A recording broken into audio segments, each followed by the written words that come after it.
Si tu dénoues les liens de servitude, si tu libères ton frère enchaîné, la nuit de ton chemin sera lumière de midi.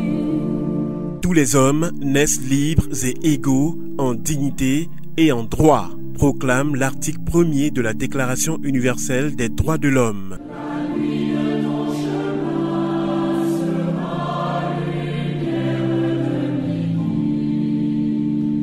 Zokwezo est une émission produite par la Radio Nationale Catholique et présentée par Paul Angaman, Marie-Laure Komwe et Wenceslas Assowu.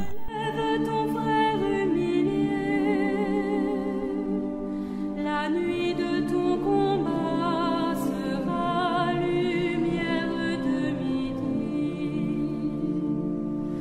Amen, je vous le dis, chaque fois que vous l'avez fait à l'un de ces petits qui sont mes frères, c'est à moi que vous l'avez fait.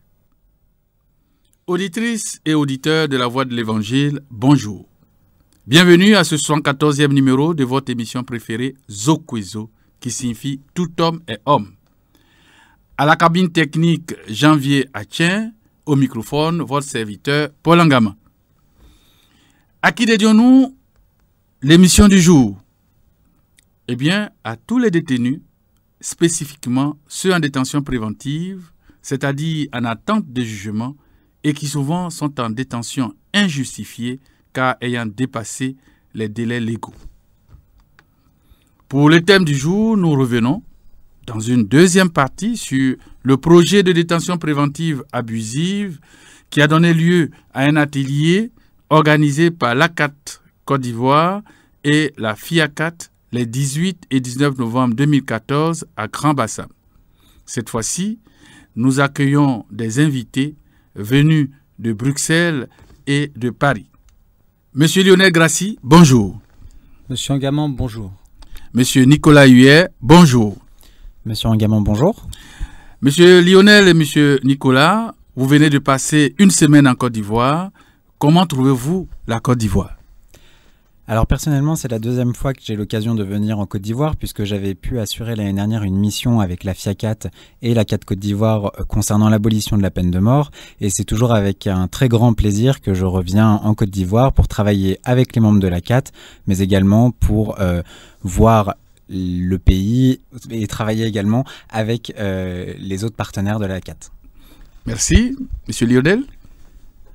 Merci encore, monsieur Angaman. Donc, la Côte d'Ivoire ne m'est pas étrangère puisque j'ai séjourné dans ce pays il y a quelques années sur un programme d'amélioration des conditions de détention et c'est toujours avec plaisir que je refoule le sol ivoirien. Donc vous vous sentez chez vous pratiquement? On espère. Bien. Alors, vous êtes tous les deux représentants de la FIACAT. Pouvez-nous présenter brièvement la FIACAT? Alors, la Fédération internationale de l'action des chrétiens pour l'abolition de la torture, la FIACAT, est une organisation internationale non gouvernementale de défense des droits de l'homme qui a été créée en 1987 et qui regroupe aujourd'hui une trentaine d'associations affiliées sur les 4 continents, dont 15 associations, les ACAT, sur le continent africain. Aujourd'hui, la FIACAT a plusieurs missions, par exemple de renforcer les capacités des acteurs des ACAT, mais également de les représenter auprès des organismes internationaux et régionaux, mais également de sensibiliser les églises et les organisations chrétiennes au scandale que peut être la torture et la peine de mort, afin de les convaincre d'agir pour leur abolition. La FIACAT travaille également en collaboration avec plusieurs autres organisations internationales. On peut les connaître? Oui. Notamment au sein de la Coalition mondiale contre la peine de mort, mais également au sein de la Coalition internationale contre les disparitions forcées qu'on appelle également ICAED. Merci. Alors, quelles sont ces dernières années quelques actions concrètes de la Fédération internationale de l'action des chrétiens pour l'abolition de la torture? Alors, d'une part, la FIACAT assure la protection des défenseurs des droits de l'homme membres de son réseau. Ces dernières années, la FIACAT a permis la libération de plusieurs membres d'ACAT arrêtés en raison de leurs activités associatives. D'autre part, Grâce à ces actions de plaidoyer, la FIACAT, en collaboration avec ses associations membres, donc les ACAT, ont pu travailler à l'abolition de la peine de mort, notamment au Burundi, au Togo ou au Bénin. La FIACAT également incite les États à lutter contre la surpopulation carcérale et c'est dans le cadre de ce projet qu'elle a commencé un projet auprès de l'ACAT Côte d'Ivoire. Merci à M. Nicolas Huet. Je me tourne vers M. Lionel Grassi. Nous avons annoncé pour nos auditeurs en introduction que vous êtes représentant de la FIACAT auprès des institutions onusiennes et auprès de l'Union européenne. En quoi consiste concrètement votre rôle? Et puis qu'est-ce que cela rapporte à la FIACAT? Alors, pour présenter un petit peu les activités auprès des instances internationales et régionales, peut-être faire le point, effectivement, nous sommes une fédération qui regroupe avant tout des acteurs de la société civile basés sur le terrain. Le rôle d'une fédération internationale est de représenter ces acteurs devant les mécanismes de protection des droits de l'homme. Mon rôle est alors de les accompagner pour présenter notamment des rapports alternatifs conjoints devant les différents mécanismes qui peuvent exister. Par exemple, la Côte d'Ivoire a ratifié des conventions internationales, ce qu'on appelle aussi les mécanismes de révision devant les organes des traités. Et la Côte d'Ivoire, depuis 2012, est également membre officiel du Conseil des droits de l'homme et doit se soumettre à certains examens au regard de sa situation et de ses engagements pris sur la scène internationale en matière de protection des droits de l'homme. Pour ce faire, l'État de Côte d'Ivoire présente un rapport national devant, par exemple, le Comité contre la torture ou encore dans le cadre de l'examen périodique universel. Tout récemment, donc les années 2013-2014 ont été un petit peu des années phares pour le pays, puisque tout s'est regroupé à ce moment-là.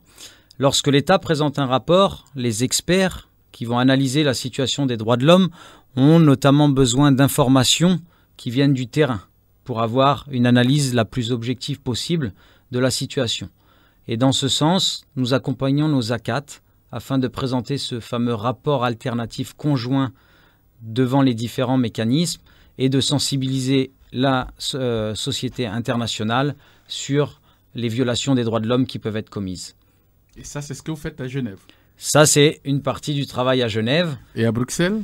Et à Bruxelles, comme vous le savez, l'Union européenne a un cadre politique dans ses relations extérieures avec les États tiers. Par exemple, on travaille essentiellement sur la représentation des préoccupations de nos membres dans différents textes qui peuvent être adoptés par le Parlement européen, notamment lors de certaines résolutions concernant la torture ou encore la peine de mort. Et également, nous travaillons en représentation de ces ACAT sur les lignes directrices torture de l'Union européenne, qui sont un instrument opérationnel pour identifier les cas de torture et pouvoir agir et alerter la communauté internationale. Donc on peut dire que votre représentation à Genève et votre représentation à Bruxelles, en tout cas, aide la FIACAT à se positionner au niveau international et surtout à aider les ACAT nationales à pouvoir avancer. Voilà, je crois qu'effectivement, avant même de dire que cela a un intérêt pour la fédération, la FIACAT cherche surtout à renforcer les capacités de son réseau. Et c'est en ce sens qu'elle travaille auprès des instances régionales et internationales, c'est-à-dire qu'en tant qu'ONG internationale, elle n'agit pas pour elle-même, mais elle agit au nom des autres, au nom des membres qui sont sur le terrain, de façon à ce que ces préoccupations, qui parfois restent à un niveau local, puissent remonter à l'oreille de personnes qui suivent la situation depuis l'extérieur et qui sont également préoccupées par ce qui peut se passer dans le pays. Alors, on a vu que la FIACAT a une représentation à Genève, elle a une représentation à Bruxelles auprès de l'Union européenne. A-t-elle une représentation au niveau régional en Afrique? Tout à fait. Elle a le statut d'observateur auprès de la Commission africaine des droits de l'homme et des peuples, car nous pensons, comme il a été annoncé en introduction, nous avons 15 ACAT sur le territoire africain. C'est la moitié des ACAT? C'est la moitié des ACAT, et nous considérons donc que l'effort régional doit être menée et que donc la représentation de ces ACAT devant les instances régionales, ici au niveau africain, je parlerai de la Commission africaine des droits de l'homme et des peuples, est primordiale. Alors, Monsieur Nicolas Huet, vous êtes chargé de mission. En tant que tel, je pourrais vous demander quelle est votre fiche de poste au niveau de la FIACAT. Alors, comme vous l'avez dit, la FIACAT est donc à 2 représentations auprès des Nations Unies à Genève et de l'Union Européenne à Bruxelles, oui, mais également à son siège à Paris, en France. Donc moi je suis basé à Paris et je travaille en étroite collaboration avec Lionel Grassi qui donc représente les ACAT auprès des organisations internationales, mais également avec Sabrina Bigné qui est la secrétaire générale de la FIACAT et Guillaume Collin qui est chargé de mission de la FIACAT et qui représente la majorité du temps les ACAT devant la CADHP comme l'a signifié Monsieur Grassi juste avant. Personnellement, je travaille essentiellement sur l'organisation logistique et administrative des missions. C'est-à-dire que dans le souci de renforcer les capacités des ACAT et donc du réseau de la FIACAT, je travaille afin de permettre aux ACAT d'obtenir davantage de rendez-vous avec les autorités locales, mais également avec les représentations diplomatiques et les partenaires auprès desquels nous travaillons. En tout cas, on vous est très efficace parce qu'au dit des membres de l'ACAT, vous avez permis à l'ACAT d'avoir des rendez-vous auprès de l'ambassade de France. J'espère que vous en trouverez auprès de d'autres missions pour vous permettre à l'ACAT de pouvoir avoir beaucoup plus d'oreilles attentives relativement à ces préoccupations.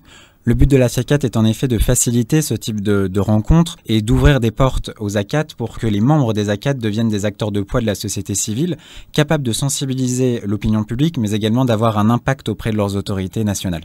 En tout cas, merci pour tout ce que vous faites, Lionel et vous. Voilà. Venons-en à présent au projet détention préventive abusive, DPA, pour lequel vous êtes depuis une semaine en Côte d'Ivoire. Peut-on avoir les grandes lignes du projet, c'est-à-dire les objectifs, les résultats attendus, la durée du projet, et puis le nerf de la guerre, les financements? Alors, je vais peut-être rappeler, comme nous l'avons dit en introduction, notre idée est de travailler avec le niveau national. Donc, ce projet de lutte contre la détention préventive vient d'abord d'une analyse des besoins au niveau local. Comme vous le savez, les différents membres ACAT sont des bénévoles qui régulièrement effectuent des visites de terrain auprès des détenus. Et dans l'identification des différents problèmes que rencontre le milieu carcéral, parmi d'autres, mais un des points majeurs qui préoccupe fortement ces visiteurs de prison, c'est de pouvoir répondre à une question essentielle que se posent les détenus durant leur détention, à savoir où en est mon dossier. Et donc, à la demande de l'ACAT, on a cherché à trouver une solution et une réponse à cette question. De là, nous avons travaillé et monté un projet qui concerne la détention préventive abusive, puisqu'effectivement, la Côte d'Ivoire, et notamment sa population carcérale, est constituée à 41% de détenus en attente de jugement. Ah, c'est important. C'est très important. Ceci entraîne également finalement des conditions de détention exécrables, puisqu'on arrive à une surpopulation carcérale parfois excédant 200%. Je veux dire par là qu'on a une capacité d'accueil de 10 000 détenus. Je prends des chiffres un peu larges. Peut-être c'est 10 000 quelque chose. Et nous sommes... Ah, c'est peut-être le contraire. Nous avons une capacité d'accueil de 4 000, veuillez m'excuser. Oui. Et nous avons une population carcérale de 10 000 détenus. De là, nous pouvons considérer que finalement la détention peut être assimilée à des traitements cruels, inhumains ou dégradants. Et donc, comment remédier, pallier à cette situation? Et aussi, il faut le dire, peut-être faciliter la mission qui est donnée à l'État de garder les détenus et de les maintenir dans des conditions décentes d'enfermement. À partir de là, s'est dessiné ce fameux projet en différentes étapes. D'abord, cette fameuse identification dont j'ai parlé, des cas de détention injustifiés. Aujourd'hui, les chiffres du 30 septembre 2014 nous indiquent qu'on a une population carcérale en détention préventive de 41%. Comment répondre et comment accompagner la société civile et les autorités pénitentiaires, judiciaires, à améliorer cette situation. Une de nos réflexions a été de dire nous ne sommes pas des avocats, nous ne sommes pas forcément des juristes, en tout cas au sein de l'ACAT. Effectivement, nous invitons d'ailleurs tout le monde à rejoindre les différents bénévoles, puisque nous avons des comptables, des enseignants, qui ont pour objet premier de visiter les détenus. Comment les outiller pour devenir un petit peu des facilitateurs du travail qui doit être fait par la justice? De là, une seconde étape arrivant avec des ateliers dont vous nous avez parlé en introduction sur le renforcement des capacités de la société civile et des acteurs de la chaîne pénale, de ceux qui entourent ou qui accompagnent le détenu dans son parcours, autour des différentes garanties judiciaires auxquelles tout homme et tout détenu a le droit. Ce qui nous a permis, dans cet atelier, de travailler avec les différents acteurs concernés. Quand je dis les différents acteurs, un détenu, lorsqu'il arrive en détention, il n'est pas seul. Il existe des travailleurs sociaux qui l'accompagnent. Il y a des greffiers des prisons qui le suivent. Comme vous le savez, chaque prison tient un registre d'écrou qui est un petit peu la fiche d'identité carcérale de la personne détenue.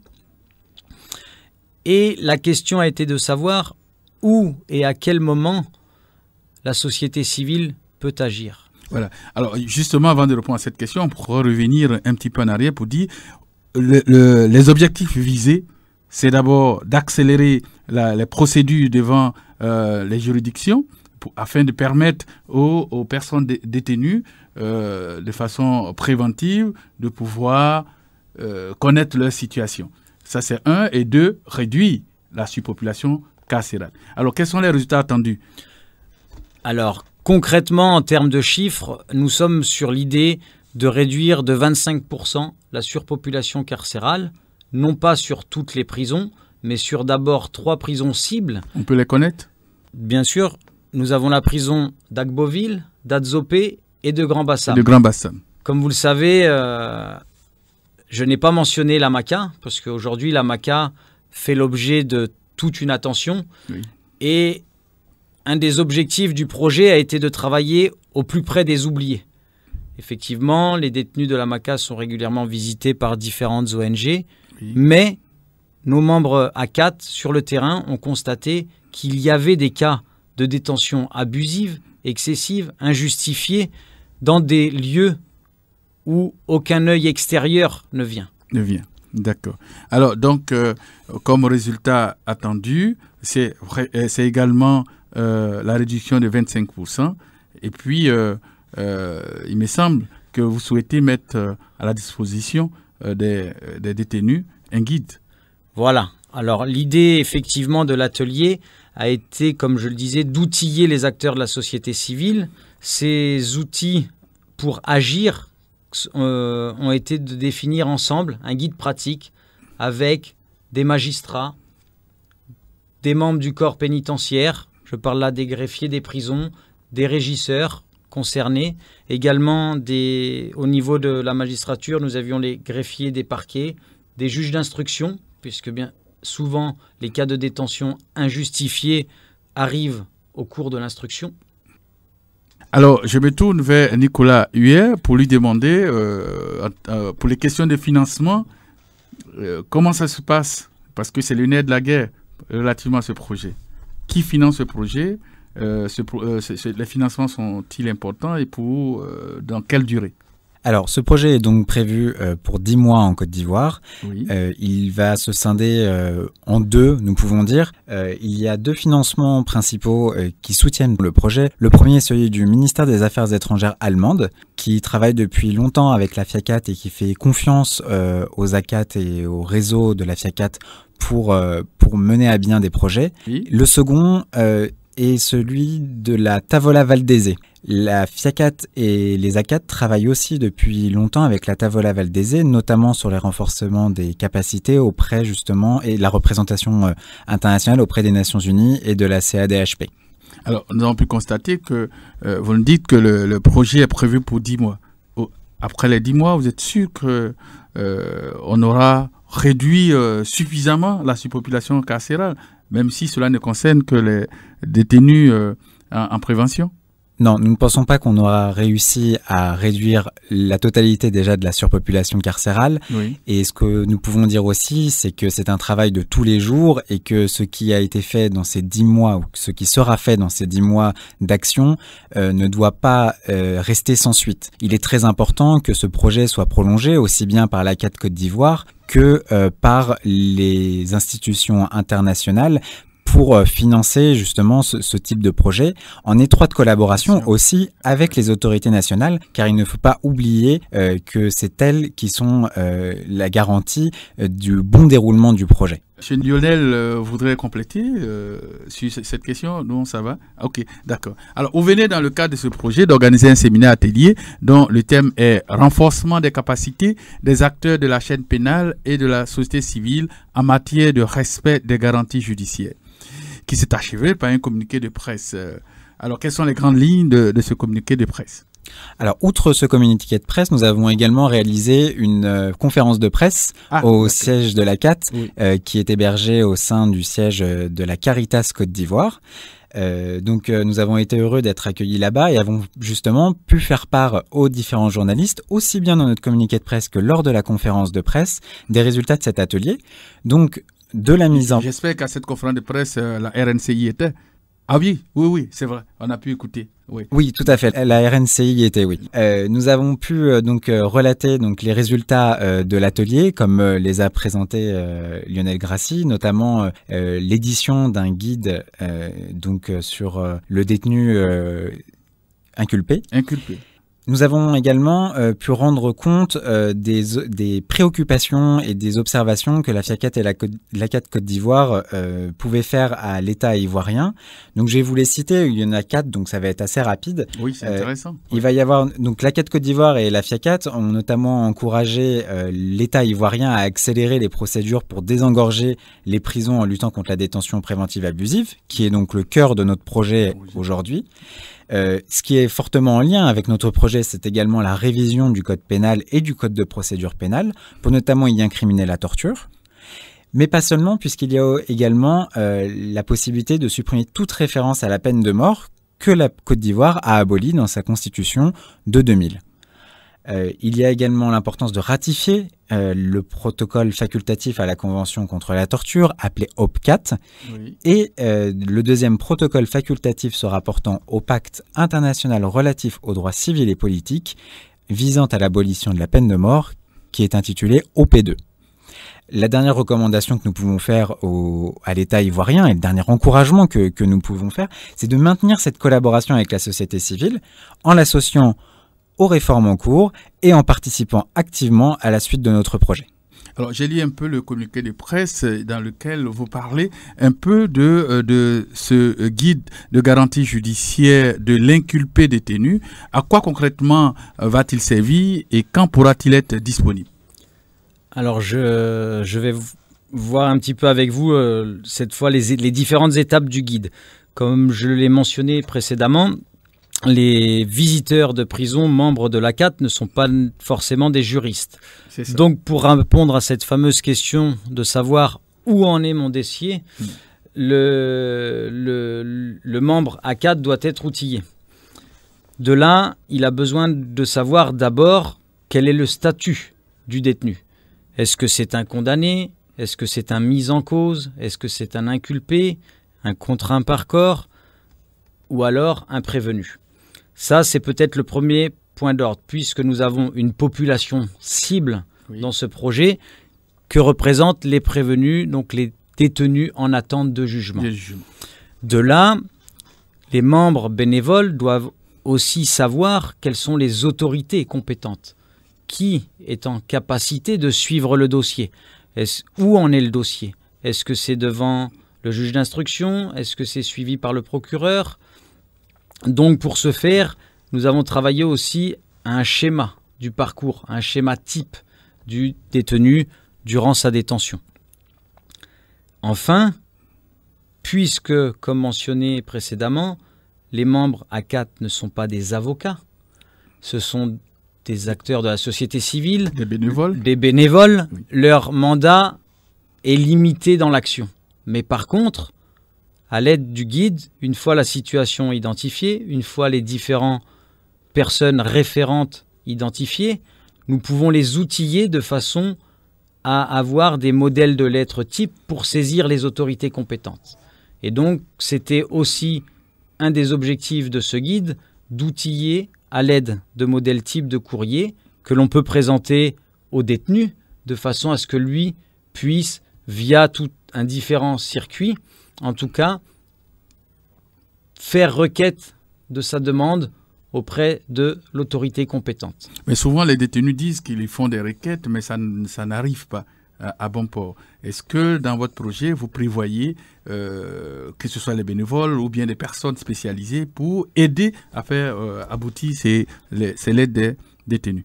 Alors, premier point, peut-être, je soulignerai d'abord la volonté des autorités impliquées dans le projet, le directeur le directeur de la prison, le régisseur, les greffiers, mais au niveau technique, effectivement, puisque la loi encadre la procédure, nous avons mis en place un système qui permet d'appuyer juridiquement les membres bénévoles avec 2 avocats référents qui suivront ensuite tout particulièrement les dossiers du projet.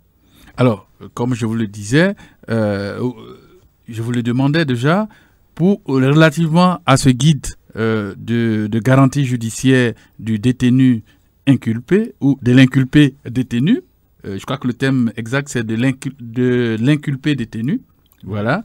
Quand est-ce qu'il sera disponible? Donc le guide normalement sera disponible. Alors dans un premier temps, il va être donc repris et maquetté le mois prochain et sera disponible au mois de janvier. Nous avons donc prévu avec la Côte d'Ivoire notamment le lancement de ce guide lors d'un événement qui sera à confirmer au niveau de la date, mais qui sera sans doute au courant janvier puisque il est prévu que la FIACAT revienne sans doute au mois de mars ou d'avril pour l'organisation d'un 2e atelier. Donc vous pensez que nous pouvons annoncer aux auditeurs qu'au mois de janvier, le guide de garantie judiciaire des inculpés détenus sera disponible? En effet, il sera bien disponible au mois de janvier. Chers auditeurs, en janvier, vous aurez un guide. Alors, l'atelier est achevé. À l'issue de cet atelier, il y a une conférence de presse. Quels sont vos sentiments à l'issue de cet atelier? Nicolas et Lionel, Alors, je vais peut-être commencer. Un sentiment d'abord très positif. Très positif parce que j'ai l'impression que tous les participants se sont impliqués. Je reprendrai les mots des différents intervenants durant cet atelier. Qui n'a pas un parent, un proche, un membre de sa famille en détention? Et je pense que partant de ce constat, tout le monde, en tout cas les différentes personnes qui étaient présentes, se sont sentis concernés par la situation de ce prévenu. Et également, je dois souligner, et nous nous réjouissons d'avoir pu être honorés de la présence des autorités du pays. Et là, je fais référence notamment au monsieur le directeur de l'administration pénitentiaire, monsieur le directeur des affaires civiles et pénales, la présence également de la Commission nationale des droits de l'homme de Côte d'Ivoire, la participation du chef de section des droits de l'homme de l'ONUCI, monsieur le maire de Grand Bassam qui a bien voulu également nous accueillir dans cette belle cité pour ces ateliers balnéaires. Oui. Ce qui, à mon sens, a montré de l'intérêt. Il y avait eu un représentant du ministre de la Justice. Et également le directeur de cabinet adjoint du ministère de la Justice. Oui. Donc cette participation active, à la fois des plus hautes instances, mais également des gens de terrain, a permis, à mon sens, une réelle réflexion sur la question. Et je dois même d'ailleurs dire que nous avons été agréablement surpris par le niveau d'échange. Un petit détail peut-être, effectivement, comme vous savez, il est souvent difficile de tenir les délais ou les horaires durant les ateliers. Oui. Et à la demande des participants, ce sont eux-mêmes qui ont souhaité réduire les pauses, les temps de pause déjeuner. Et pourtant, comme vous l'avez mentionné, cette fameuse cité de balnéaire de Grand Bassam pourrait nous donner envie, en tout cas, de profiter de la plage. Oui. Et pour vous dire très honnêtement, nous n'en avons que très peu profité, puisque, étant donné la richesse des échanges et la volonté de chacun de travailler à l'élaboration de ce guide, de façon à ce que tous puissent se l'approprier, ont été pour moi, en tout cas, une réelle satisfaction. Donc on veut dire, vous êtes satisfait. C'est l'avis aussi de Nicolas Huet. Oui, tout à fait. Je partage l'avis de Lionel Grassi. Nous avons été très honorés des personnalités qui ont pu participer à l'atelier et à la cérémonie d'ouverture, et très agréablement surpris des échanges qui ont résulté de cet atelier, qui ont été d'un très grand niveau et qui ont permis de mettre en place ce guide qui sera l'outil principal de la suite de notre projet. Alors, durant votre séjour, vous avez eu aussi à faire des visites auprès de plusieurs autorités ivoiriennes, des institutions nationales et internationales et auprès de certaines missions diplomatiques. Alors, peut-on avoir, si ce n'est pas une indiscrétion, une idée des structures visitées et les résultats de vos différentes rencontres? Alors, nous avons pu rencontrer en effet plusieurs partenaires et donc les autorités ivoiriennes qui sont fortement imprégnées dans ce dossier et dans ce projet. Nous avons donc rencontré le directeur du cabinet adjoint du ministre de la Justice, qui nous a fait l'honneur de nous recevoir au ministère de la Justice, mais également au niveau des institutions internationales, la mission de la CEDEAO en Côte d'Ivoire et l'ONUCI. Donc nous avons ciblé la section droits de l'homme et avons pu rencontrer le chef de la division droits de l'homme de l'ONUCI lors d'un des rendez-vous. Au niveau des autorités ivoiriennes, nous avons également pu rencontrer un député qui est donc Monsieur Diawara, qui est président de la Commission des affaires générales et institutionnelles auprès de l'Assemblée nationale. Donc, vous avez effectivement été reçu par des institutions comme l'Assemblée nationale, comme la CNDACI, comme la CEDEAO, oui, comme vous l'avez déjà signalé. Alors, oui, Lionel. Concernant la suite donc des rendez-vous que nous avons eus, nous avons également pu rencontrer l'ambassade de France et son service de coopération et d'action culturelle, mais également l'ambassade de Suisse qui nous a donc reçus par la présence de l'ambassadeur lui-même. Enfin, au niveau des organisations internationales présentes en Côte d'Ivoire, nous avons pu rencontrer la délégation de l'Union européenne, avec laquelle nous avons échangé sur le projet et également sur la suite que nous voulons en donner. En tout cas, on peut dire que c'était un séjour qui a été très riche, aussi bien au plan de l'atelier, au plan des rencontres. Mettons au niveau des rencontres, qu'est-ce qu'on peut tirer comme résultat de vos rencontres, de vos visites?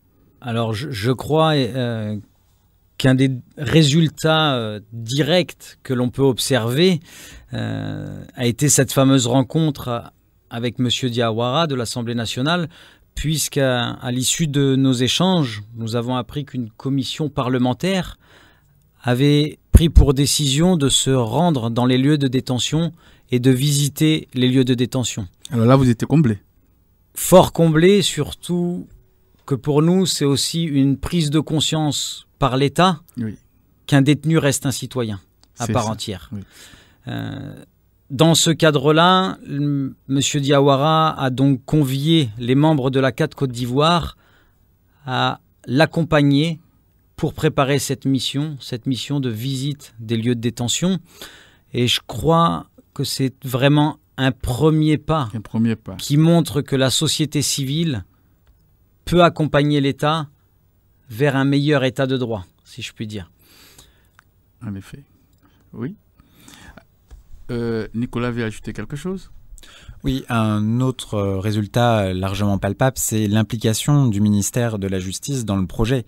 D'une part, monsieur le directeur de cabinet adjoint nous a reçus et a mis aussi à disposition de la FIACAT et de la CAT Côte d'Ivoire deux personnalités importantes des autorités ivoiriennes que sont donc le directeur des affaires l'administration pénitentiaire et le directeur des affaires civiles et pénales.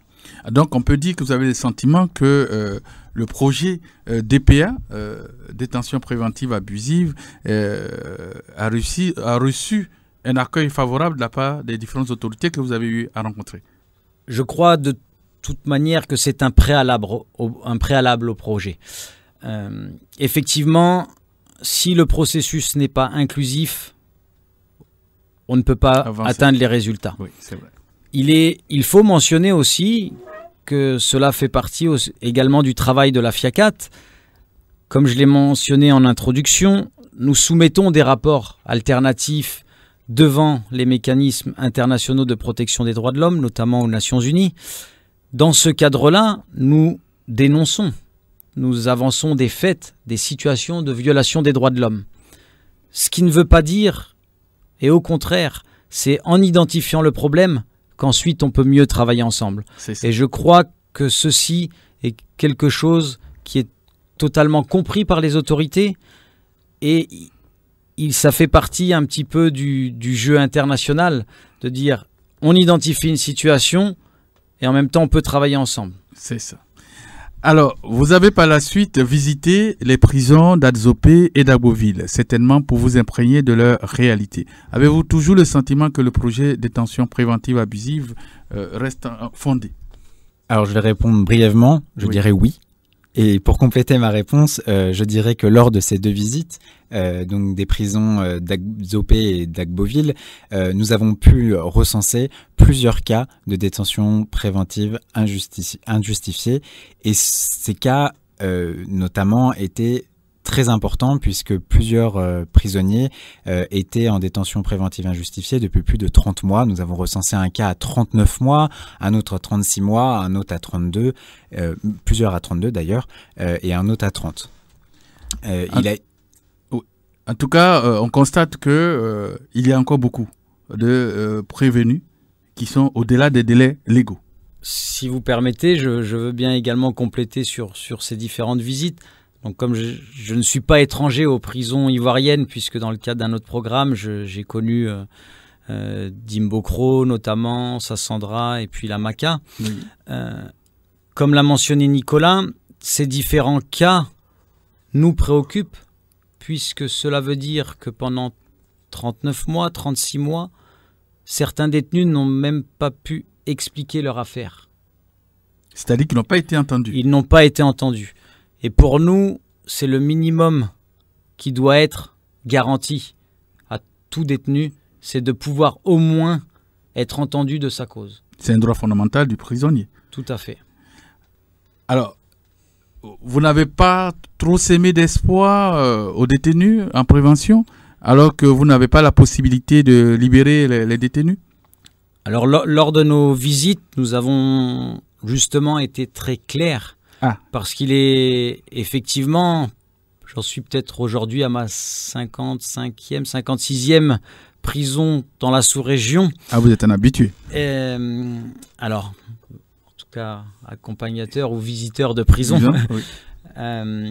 Et effectivement, il faut peut-être pas le cacher, un blanc qui rentre en détention, c'est toujours synonyme d'espoir. Qu'est-ce qu'il va nous apporter? Nous avons été très clairs que nous sommes là pour accompagner, pour renforcer les capacités des membres de la société civile, mais que nous ne pouvons pas nous substituer aux obligations de la justice. C'est ça.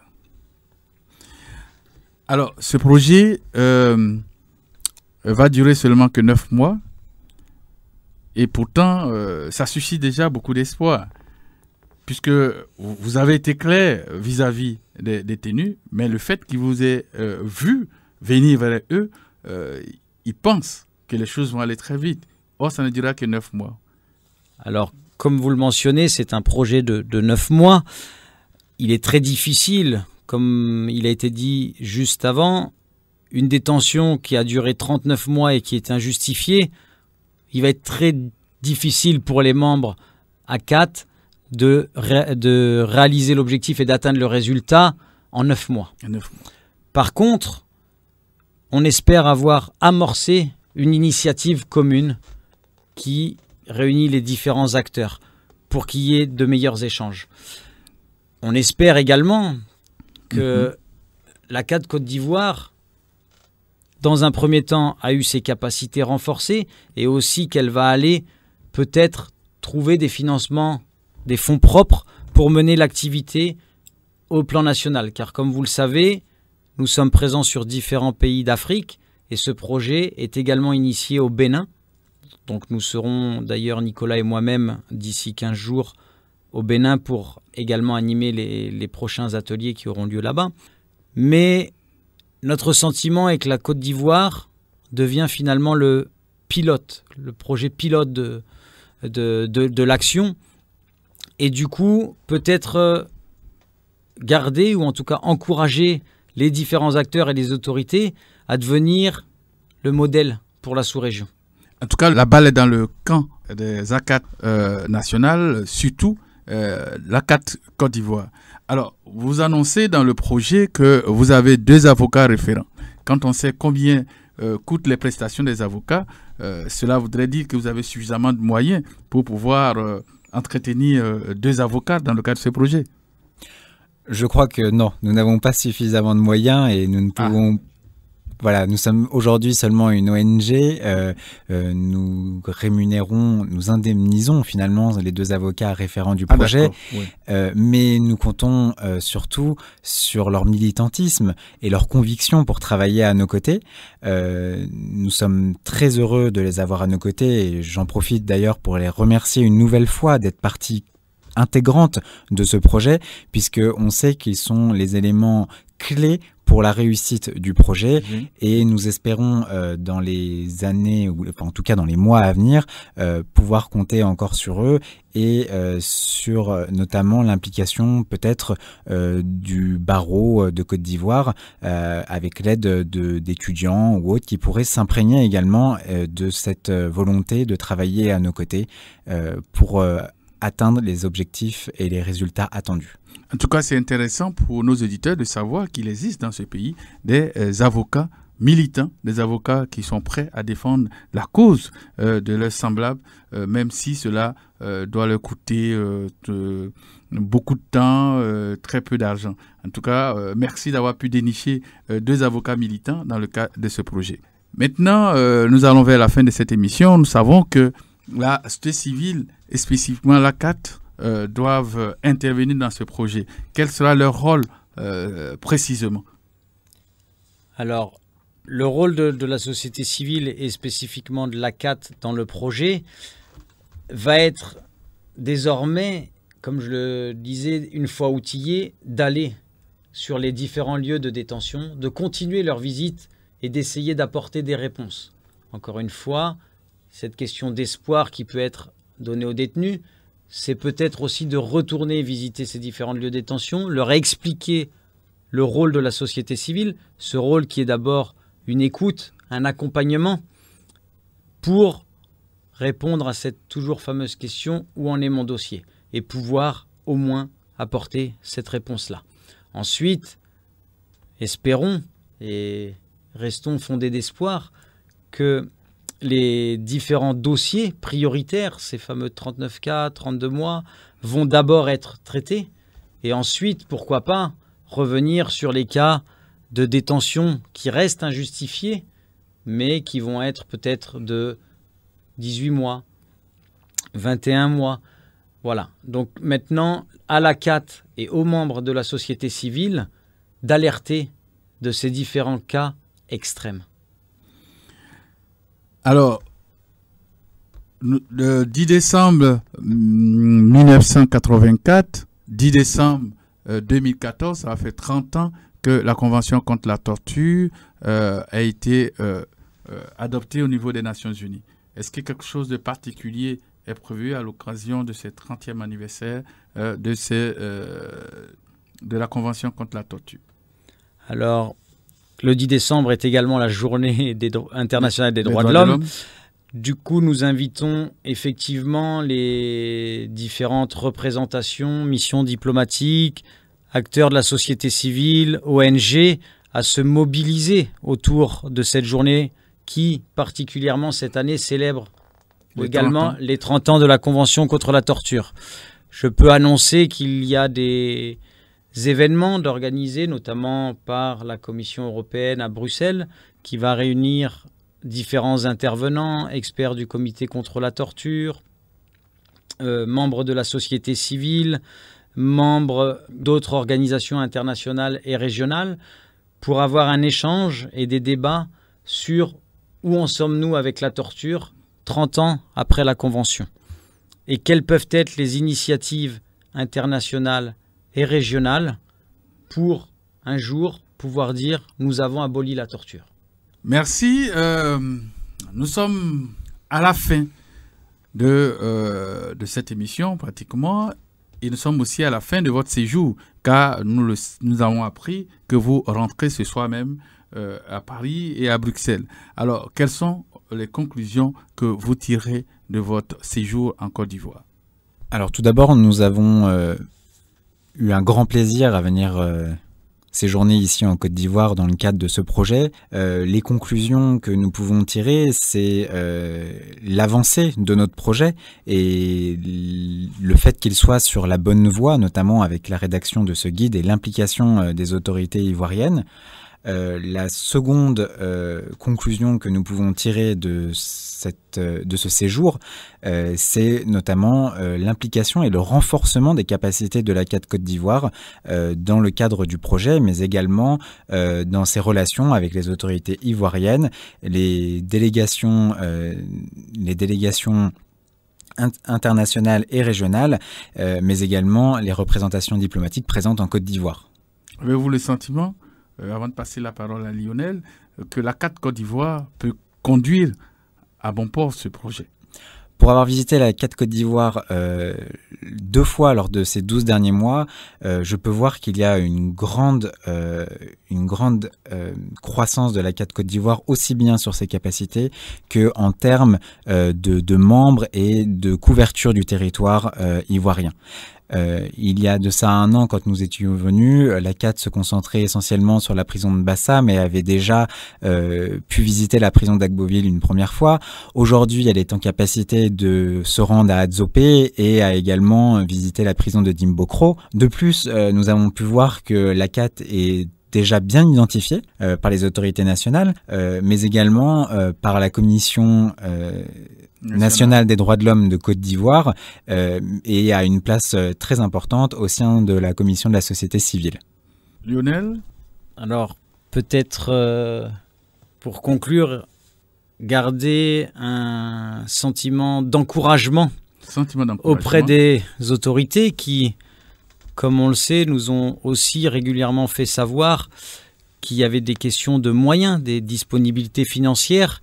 Or, comme nous l'avons longuement rappelé, ces détentions injustifiées sont finalement autant de bouches à nourrir pour l'État, alors même que ces détenus ne devraient pas être en détention. Pour certains. Un autre point également, la bonne disposition des autorités et peut-être alors un message d'encouragement à continuer et à travailler ensemble pour réussir finalement à répondre aussi à cette problématique de dire ne pas entretenir des personnes qui n'ont pas leur place en détention. Un message d'espoir aussi à l'attention peut-être cette fois-ci des détenus. Oui. Quand même de se dire que, comme le disait Gilbert Gracian, toute prison a sa fenêtre. Donc garder espoir, un jour, je l'espère prochainement, la sortie est à côté. Et peut-être un dernier mot de conclusion. Oui. Lorsque je suis arrivé en Côte d'Ivoire, on a su me dire Akwaba. Lorsque j'ai demandé comment on se disait au revoir, j'ai appris qu'il n'y avait pas d'au revoir. Donc j'espère qu'on se reverra très prochainement. Merci. Pour conclure également, je voudrais donc remercier l'ensemble des autorités nationales et internationales qui nous ont accueillis et également l'ACAT Côte d'Ivoire qui a fait un fabuleux travail pendant toute la durée de notre séjour et qui, nous l'espérons, continuera et poursuivra l'ensemble de ses activités et continuera à croître au fur et à mesure des mois à venir. C'est sur ces mots d'encouragement que nous mettons fin à notre émission. Nous sommes donc au thème de notre émission Zokwezo. Nous avons eu plaisir à recevoir pour vous Monsieur Lionel Grassi, représentant de la FIACAT près des institutions onusiennes à Genève et de l'Union européenne à Bruxelles, avec pour résidence à Bruxelles, et Nicolas Huet, chargé de mission de la FIACAT à Paris. Ils nous ont entretenus sur le projet de détention préventive abusive que la FIACAT va mettre en œuvre avec l'apport de l'ACAT Côte d'Ivoire en vue d'accélérer les procédures judiciaires et de réduire la surpopulation carcérale dans les prisons relevant des juridictions d'Azopé, à Beauville et Grand Bassam. Merci à Lionel et à Nicolas. Merci beaucoup, Paul. Merci, monsieur Angaman. Alors, souvenons-nous tous que c'est ce que vous ferez à l'un de ces petits, que ce sera moi que vous l'aurez fait, dit Jésus dans Matthieu 25. Ainsi, si nous le faisons, nous aurons contribué à faire croître la foi en chacun de nous. Nous vous invitons à suivre notre actualité et toutes nos activités sur le site internet de la FIACAT, www.fiacat.org. Nous vous invitons à réécouter cette émission de Zokwezo sur le site de la RNC qui est www.rnc-6ci.net. À la partie technique, il y avait Janvier Atien qui a été rejoint par Patrice Kofi, et au microphone, Paul Angaman, votre serviteur. Portez-vous bien et dans 2 semaines pour un autre sujet, les droits de l'homme.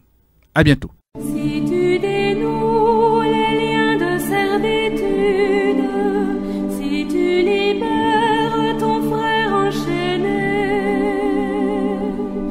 la nuit de ton chemin sera lumière de midi. Tous les hommes naissent libres et égaux en dignité et en droit, proclame l'article 1er de la Déclaration universelle des droits de l'homme.